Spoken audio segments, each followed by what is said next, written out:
friends. In this video, I'm going to talk a little bit more about the canvassing game that folks will play when they're volunteering for us and they're out canvassing. So first off, I am a published game designer, twice published. I do know how to make really compelling tabletop games, and I promise you this game will be fun. It may not be fun right away for earliest volunteers as we're playtesting it, but as I adjust it over time, when we get to scale and we have like a solid team of at least 10 volunteers, people are going to have a blast playing this game.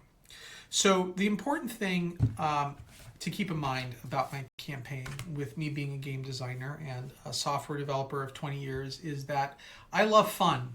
I love things that are fun, that bring people together. One of my favorite quotes is from Plato. He says, you can learn more from a person in an hour of play than a year of conversation. And I think that is so true, and it has been quite true in my life, in what I've seen in just the play that I've had with others. So one of the first things that you'll notice when you get your canvassing kit is it comes with a adventure book. And this adventure book is like an 80s choose your own adventure style adventure book, but in my own adaptive style. I do not use their methods or their styles, except that there's choice and consequence, and then based on your choices you go to another page, because that is like the only way to do that kind of ergodic literature where you are making decisions, and then based on your decisions there are different pathways. So even though this book is quite thick, most of the pages are, have one line of text on them or much smaller. So don't let the thickness of it intimidate you, but this will train you on all the things that you need to do as a volunteer.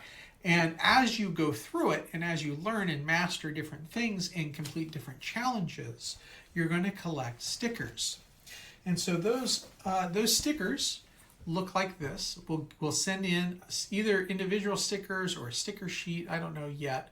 But each of these stickers you'll notice they have these little symbols on them. So they have a thing that they say, and they have a code, so you know which sticker goes to which challenge, right? But this is the reward. So this rewards a star, which is just a point.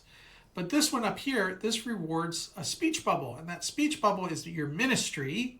And your ministry value helps you. It's kind of like your combat value for the final debate. So you're going to go up against the final boss after you collect all these stickers.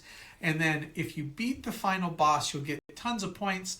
And then you look in a table at the very end and you say, well, how many points did I collect? How many stars did I collect over the course of the game? And then based on how much you collected, you say, well, I'm at this level, or I did this well, right? Because it is a solo game. There's no opponent that you play against other than can you complete the challenges and collect the stickers. You'll notice that this has a lot of spots for stickers. There are twice as many stickers in the game. So you have a lot of options over what things you want to go after. Do you want to go after collecting the most donations? Do you want to sign up the most volunteers? Do you want to leave the most door hangers?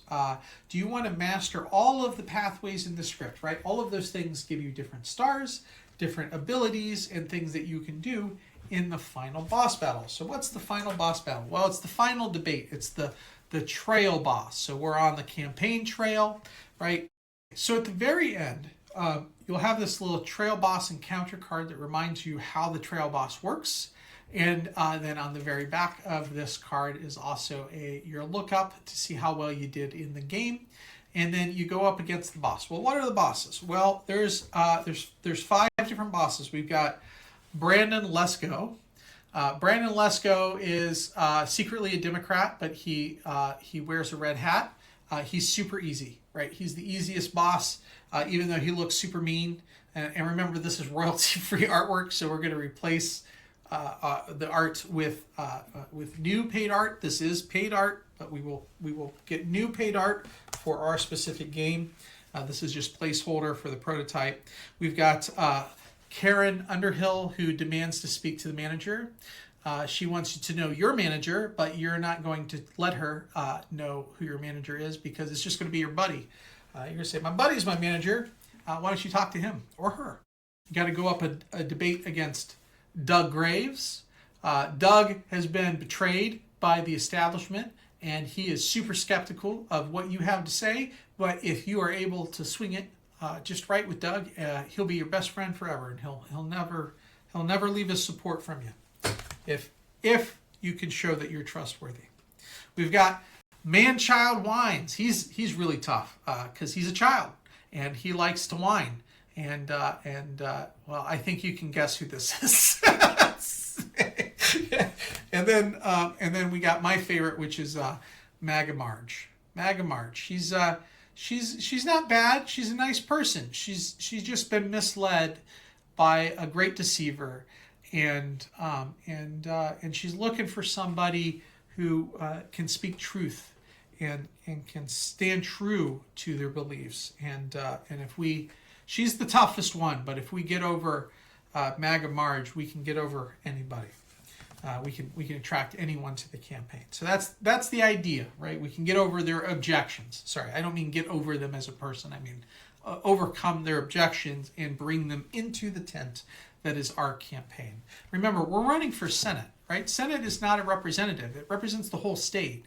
And so I have to represent. If we're going to Congress, right, I am going after the 1%, but I represent the bottom 90. And I don't care if you are far left or far right. I hope you don't base your politics on hate. Please don't. But I want you to support me coming into the campaign. I want you to know that I am here for you regardless of whether you wear a red hat or a blue hat. And it's important for us to remember that people can be misled and deceived into their states of mind, and it can be very difficult to program them out of that.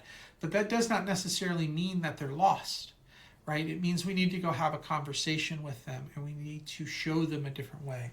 And so as fun and as friendly as Maga Marge is in a fun canvassing game, it also should teach us that people are reachable everywhere. Even though we are a progressive campaign, I will tell you a lot of conservatives respect Bernie.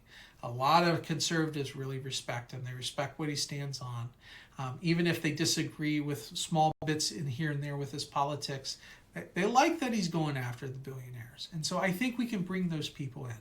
One of the things that you will notice when you get your badge, this is the badge of team lead Samson P. Katz, who used to be my cat, but is no longer my cat.